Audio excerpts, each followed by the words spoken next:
And how is everybody doing? Alongside Jason Andera, I am Jay Elsen, and this is Varsity Sports. Tonight, we officially shift our focus to high school hoops. Yeah, we'll get you set for what should be an exciting season with an overview of not only some of the best players in the Dakotas, but the best teams in North and South Dakota. And we're going to begin in North Dakota with a look at the defending Class A champs. The Minot Magicians have to replace their spark plug, Dakota Halverson, but they have a lot of talent in place. And Coach Dean Wicheski knows the expectations are high, but he also knows it's a long season.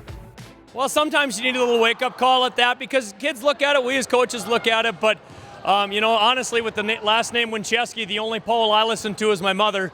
So to be honest with you, it's a matter of just going out and competing and playing hard. And there's going to be lessons throughout the year, and our kids have to learn them, take them to heart, and continue to grow.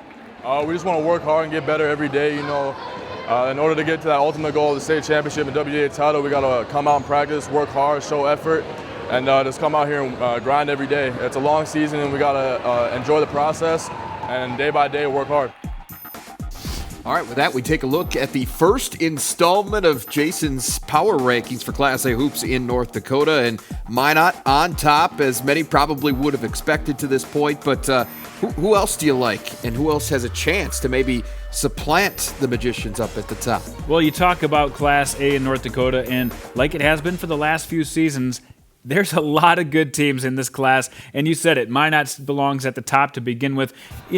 I expect a lot of surprises here in December and even through the first part of January, but by the end of the year, it's going to be tough to supplant a team like Minot, such a big school with so many talented players kind of waiting in their wings. I know only 2 starters back, but, Ben Belinsky's done a great job of managing the offense, and when you got Braden Lund down low, things get done. But you're right, the rest of this class has a lot of good teams too. Grand Forks, Red River, maybe the best big man in the state with Braden Hansen, so versatile down low and can also take it outside.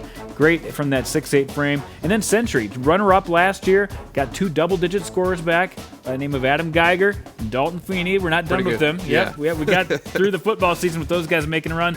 They might have a basketball run in them too. And then Cheyenne, their first year with seniors on the roster, they might make a push to win the EDC this year with Eric Ringdahl, one of the best players out of the EDC. And then Davies, don't count them out. They got a lot of guys to replace. This is the kind of team that could really get a run going by the end of the year. All right, let's move into the Class B boys now. 4 Winds Minnewacan has been right on the cusp of something special for the past few seasons, but with 3 double-digit scores back from last year's 24-3 team, they feel like they've got as good a chance as anyone in this class. Who else, though, Jason, do you have in the top 5? Yeah, Partial is a team to watch. They really caught fire toward the end of last season with DeAndre Simpson in that top 4.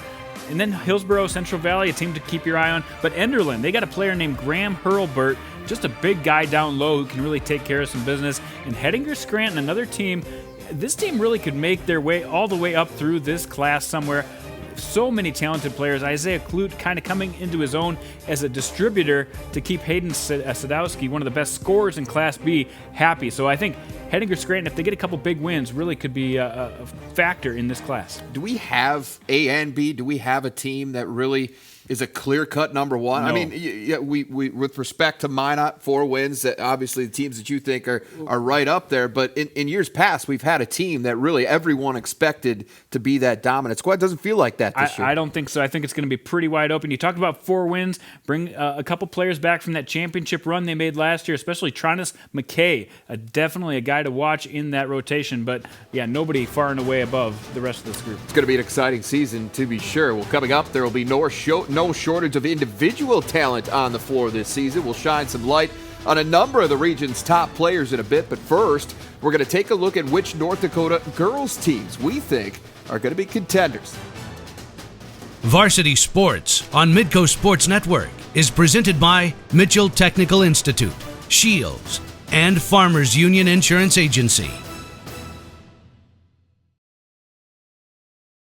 Well, for the second straight year, the Catholic schools Shanley and Bishop Ryan claim the crowns in North Dakota girls basketball. Yeah, and there are a number of teams that will have a chance to dethrone those champs, and we're going to take a look at some of those right now. Yeah, let's start in Class A, where Shanley returns a couple of key pieces from their latest championship team. We're a different team in the sense that we lost 4 seniors last year, and 3 of them started for us. And we lost some real talent there when they stepped out. So it's going to take us a while to replace those 3 starters. But we know that we've got kids that are eager to take those places. And we've got to develop ourselves a bench that feels confident and can step in and know that they are making the contributions that will make us better. We're a different group of girls, some girls who haven't had as much varsity experience as our group did last year, but there's a lot of girls who worked hard in the off season and improved their game, and I think we're going to have a good season. We have very good teamwork. We work well, and we can tell what the next person is doing a step ahead, and we have a lot of heart. We all want to be here. We all want to play our best.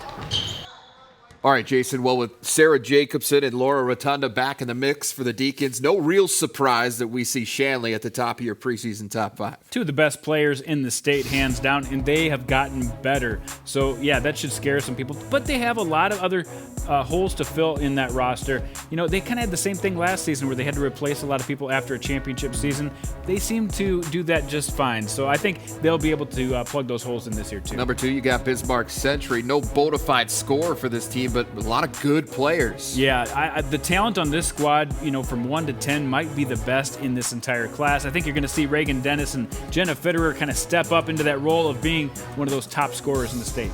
West Fargo, Turtle Mountain, Fargo South, all part of that early season top 5, which certainly is going to change throughout the year. But I think Shanley, Century probably going to be in the mix all along. I think those 2 are the favorites, but I wouldn't be surprised to see West Fargo make a run. Their top player, Akili Moten, is back. Their rebounder and point scorer. She was hurt a little bit last season, so having her healthy this year will really help. And then Turtle Mountain, a lot of players back on that team too. Okay, well, in Class B, Bishop Ryan's going to attempt to reload after 3 straight state titles. The good news for the Lions is they're not exactly going to be starting from scratch. Julie Stewart's team still has some solid players in place. They also have some hungry newcomers that have been anxiously awaiting their opportunity. And with that in mind, Jaddy, where does Bishop Ryan rank in your top 5, or do they rank in your top 5? This is a team that probably deserves the benefit of the doubt. I just don't think they have quite enough back. Cheyenne Schmidt is back, but they don't make my early season top 5. I think they've got a few more miles to put on before they can get into this top 5. They may make an appearance this year, but already an early season loss to Thompson kind of shows how strong the rest of this Class B group is, and they do have some contenders to deal with, especially Watford City, a team with only 2 losses last year that features Katie Mogan at the top of this lineup, a very strong team. And then you see the rest of those teams. Any one of those 4 teams really could make a championship run this year, and in particular, I think Dickinson Trinity, a team that really caught fire going into state and being able to return all 5 starters. And with Bishop Ryan being as dominant as they have been for such a long time, it's almost tough to wrap your head around the idea of them not even being in the conversation, at least early in the season. Yeah, it is, and I do think they'll be a good team, just not the type of team that just walks through the schedule without a loss. All right, well, stay tuned on that. Sioux Falls, Washington settled for 2nd last season, so is this the year the Warrior boys finally end their championship drought? Our thoughts on them and some of the other AA frontrunners in South Dakota coming up next.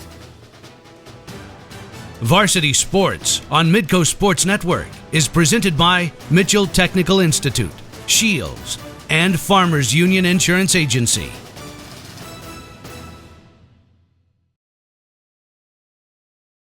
Sioux Falls, Washington commanded the number 1 spot for most of last season, but ultimately came up just short of their first state title since 2003, losing to Lincoln in the title game. And while the Warriors figure to be in the mix again this season, they're going to have to figure out a way to make up for a fair amount of lost production. Craig Nelson has just 2 starters back from that runner-up squad.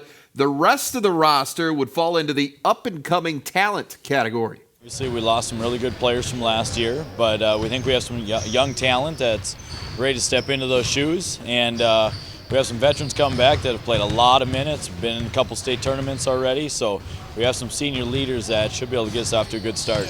Without the bigs playing this year, we have to have a more guard game and driving to the hole. I'm going to have to improve my game going in driving and also be able to shoot, but I know Sam is going to help driving in the paint and kicking out for me for shooting threes. Yeah, I think we're going to push it more, get some more. We're going to shoot a lot more threes, I think. Last year we only averaged like maybe 10 threes a game. So, yeah, it's going to be a lot of ball movement, a lot of running, and yeah. All right, Jason, as we look at your early season top 5 for South Dakota AA boys, you've got Sioux Falls, Washington at number 1, but in our conversations, I've gotten the sense that maybe you're not completely settled on that. This is a team that really, if they would have brought back Ty Smith and Matt Farniak, who both decided not to play basketball this season, it's a much different conversation as them being the number 1 team. I think it's wide open now. I still think they're the best team. I think nobody has the players like Saganos and Keller in the backcourt, and I think that ultimately is what sets them apart. But a team like Sioux Falls O'Gorman, they're just one of those teams that have every position covered on the court. Great players coming off the bench. That's the type of team that could really outlast and in the end, give Sioux Falls, Washington a run for their money. It seems like Derek Roby always gets the best out of his guys, no matter what the talent level is. He does, and it's not just all the talent in the GDSC, too. The ESD has some great teams. Pierre, Aberdeen, Watertown all belong in that top 5 conversation this year, and I think it's going to be a great battle in the ESD. In the Class A, the Roncalli Cavaliers are the defending champs, but this class has a lot of contenders, Jason. 2 of those top teams are St. Thomas More and Sioux Falls Christian. Well, we come back with some players that have a little more experience, not to make any excuses, but we were a little bit young last year and we had some new faces to the program. So I think this year we're a little bit better off in the experience side of things. So, we're hoping to take another step forward. We got to come with the championship attitude every practice. Every practice we got to come out and work as hard as we can. We can't take days off. We got to be out competing everyone else across the state. We got to be working harder than everyone else. Last year we played kind of like robots. We didn't really make basketball plays. But I think this year we're a lot more aggressive. We have more experience, smarter players. I think we're going to improve a lot this year. I just think I have to be tougher inside, on defensive end, keeping my teammates' players out of the middle, and then keeping my own offensive player from scoring as much as I can. Well, we just need to play with confidence. In the past, we've maybe run into some really good teams in our region, and maybe they've kind of had our number a little bit. But we feel that this year that if we just play with confidence, play together, that we'll have a good chance this year. Well, like you said, there's a lot of guys back. We have a lot of maturity, a lot of leadership from our senior class, and our younger kids, the guys that are coming up, they're very good. They've been working very hard, and they're ready for this. We need to be a defensive first team, really just put our strength in on defense and be able to rely on that when it comes to the tight games, and just come together and have good chemistry and great teamwork the whole season. Safe to say, Jason, that this was the most difficult top 5 to put together? It really was. In my mind, St. Thomas More and Sioux Falls Christian belonged at the head of the class, but then you've got Madison, Del Rapids, Sioux Valley, and the list continues to go. We don't even have Ron Colley, who lost a lot of players off that championship team, in this conversation. There's teams like Chamberlain, who I think really could make their way into this list too. But getting back to the top, St. Thomas More, very young team last year. This year bring a lot of experience back, but there's still only 2 seniors on the St. Thomas More roster, so they have some room to really grow too. And Sioux Falls Christian, on the other hand, very seasoned, very senior heavy. Those are the type of teams that usually make a run in March. This traditionally, at least over the last 5-10 years or so, has been the class where there's been the most parity, and this is ringing true once again. I think last year seemed maybe a little bit more top heavy, but this year it's pretty balanced. There's a lot of teams that are going to be in the mix in March. Yeah, I believe if I have to go back and look at this at the end of the year, this will be the top 5 I might blow up, because this could go very wrong. All right, let's move into Class B now, Jason, in South Dakota. This one, again, appears to be wide open. You've got some teams that are kind of the usual suspects. And I'm looking at you, White River. They're always in it. Yeah. But there's some other teams, too, that are they've been kind of up and coming. And here they are now kind of arriving on the scene. I was kind of looking around, seeing who everybody else had at number 1. And it's kind of all across the board. There are several teams. I think Sanborn Central Woonsocket, even Wolsey Wessington, who I don't have in my top 5, could be a top type team. But I think Warner sets themselves apart. Great athletes on this team. Nobody has a guy down low like Michael Rogers, the 6'9" guy, who just outplays people on the low post. So I think eventually, toward the end of the year, Warner will kind of set themselves apart.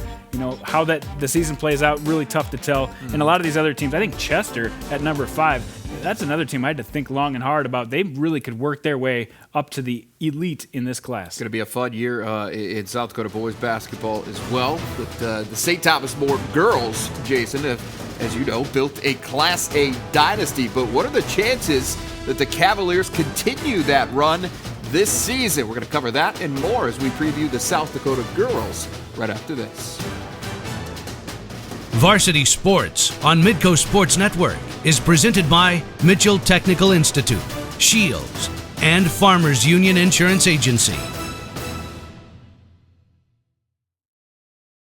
And welcome back to the Varsity Sports High School Basketball Preview Show. Again, alongside Jason Andera, I am Jay Elsen. Well, in Class AA, Washington saved their best basketball for March and wound up winning a title with a very young squad. Now, this season, the goal is to pick up right where they left off. At the end of the season, we started playing well.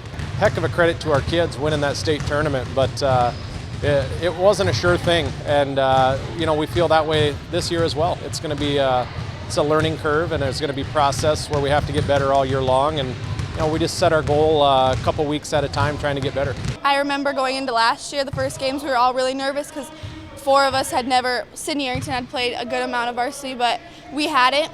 The 5 seniors that can play, we've all been on the same team since we were in 5th grade now, and so that's really good. We have high hopes for this year, but we need to focus a little more than we did last year with our 15-11 record. I think we can build off that, do a little better than we did last year. We're beatable. I mean, we can't just go into every game thinking we can't be beat because that's how teams lose. We got to work hard every day in practice and every game to get to our goals. Jason, the Warriors are loaded, so they're in an awfully good spot when you start talking about defending a state title. Very good team with pretty much every position covered as far as experience goes. I mean, even some of their freshmen got a lot of time last year, so they are a very solid roster. Now, a lot of people pointing to them because they won the title last year, but remember, they were nearly a 500 team last season, so that's a big jump to ask them to be a number 1 team coming out this year. And when you ask me, I look at AA, you kind of see 2 tiers, and that tier line is right under the number 3 spot. So I think Washington, Aberdeen Central, and Lincoln are the title contenders right now. And when you have Brandon Kusler for Aberdeen Central, as well as Peyton Burkhart, 2 of the most outstanding players going for the Eagles. And then Lincoln, they bring over Brooke Luchins from Roosevelt to add to an already dynamic young squad that they have. 2 very talented squads that are going to give Washington all they can handle. Down at number 5, Harrisburg, I think, surprised some people. Ended up finishing 4th at state a year ago. Yeah, and Sam Slaughter is back with that group. Not a lot of supporting cast, but or at least experienced supporting cast. So I expect them to be a contender this year, but maybe not in that top class. All right, well, in Class A, St. Thomas More coming off one of the most dominant seasons in recent memory, maybe ever, to be honest. The Cavs will feature some new leadership on the floor this season, but the talent certainly still there. We've always tried to pride ourselves on playing solid defense, and with a couple of new girls stepping in, making sure that we understand and communicate very well. My teammates are always working hard to push each other in practice because that's the only way we're going to get better. So I credit a lot to them. We have a lot of young girls and we have a lot of dedication, and once we've been at the top, it's hard to accept anything less. So our drive, our motivation, that'll push us to work hard in practice, to run fast, to give it everything we have. St. Thomas More, Jason, obviously going to be very, very good. But one thing to pay attention to, at least early in the season, is the absence of Kira Duffy, because she is their best player, but she's going to be on the sidelines for the first couple of weeks. Yeah, she is bound to D1 at the University of South Dakota this year. A very good player, but had a soccer injury and will probably be out right until around the New Year's time. She'll be a huge asset back in this lineup when she gets there, but so many other good players. Kennedy Kirsch will take over that backcourt. Drew Gilton can really shoot. Natasha Swedlin will get some more playing time this year. And Shannon Duffy, always a Duffy or two around on this squad. They'll get it done, trust me. All right, looking at the rest of your top 5, any of those 4 really impress you to this point? I think there's a much smaller gap between St. Thomas More and the rest of the group this year, including, a Mount Vernon Plankinton team who has 2 basically all-state type players back in their lineup. Elk Point Jefferson made it all the way to the title game last year. Their best player is also back on the squad. So a lot of good teams in Class A this year. Even keep an eye on Sioux Valley and Webster, 2 teams a little farther northeast who really could do some damage. All right, well, with a new veteran coach, Tom Young, calling the shots, Ethan rolled to its first state title in Class B in 2015.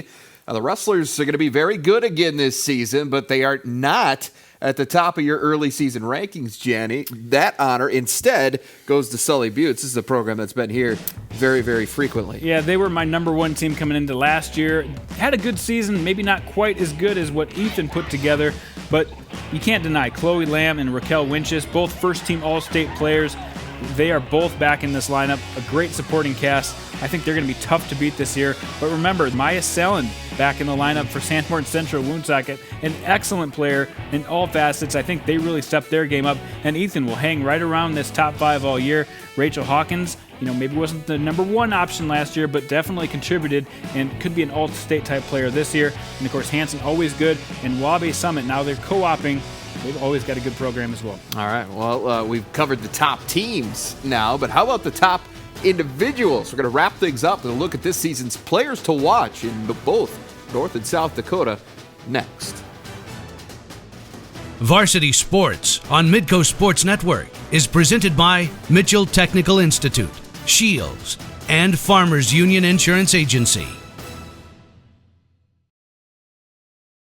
And welcome back. Well, Jason, as you know, there's going to be no shortage of individual talent on the high school hardwood in the Dakotas this season. And with that in mind, let's take a quick look at your preseason players of the year for both North and South Dakota. These are the guys I expect to be the top player in their individual class. Let's start in North Dakota. Deshaun Eikens, just a sophomore. He might average close to 30 points this year. Wow. Hayden Sadowski in Class B.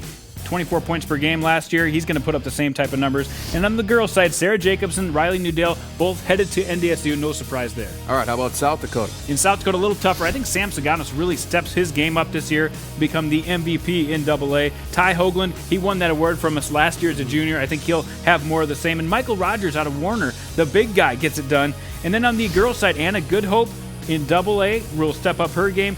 Kira Duffy, once she gets back, she is the player to watch there. And Maya Selland is still young and does everything well in the court. And I didn't have time to get through all the players to watch, but I will have on my blog a list of more players to kind of watch and take note of when they get close to your town. For Jason Andera, I am Jay Elsen. We'll see you back here after the new year.